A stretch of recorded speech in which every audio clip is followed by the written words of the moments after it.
All right, back to our put function.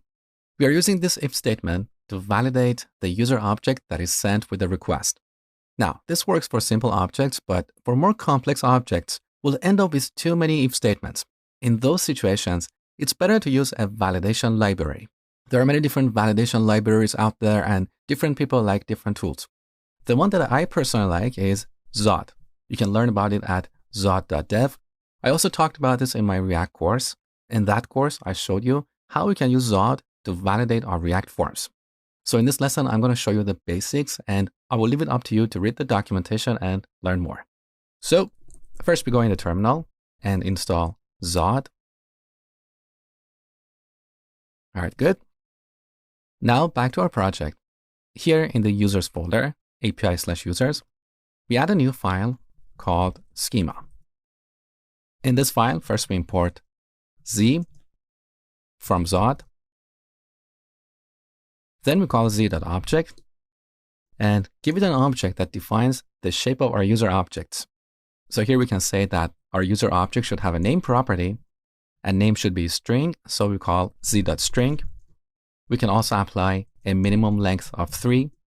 Now, if we had other properties, we could add them here. For example, we could say a user needs an email, which is also a string and of type email.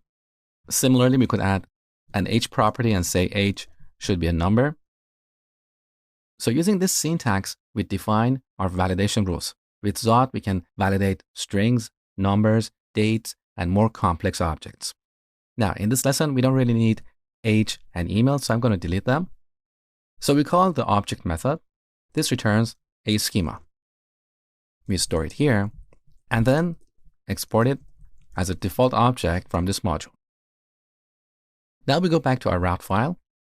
On the top, we import our schema. Now back to our put function. Instead of using this if statement to validate body.name, we call schema.saveParse. We also have the parse method.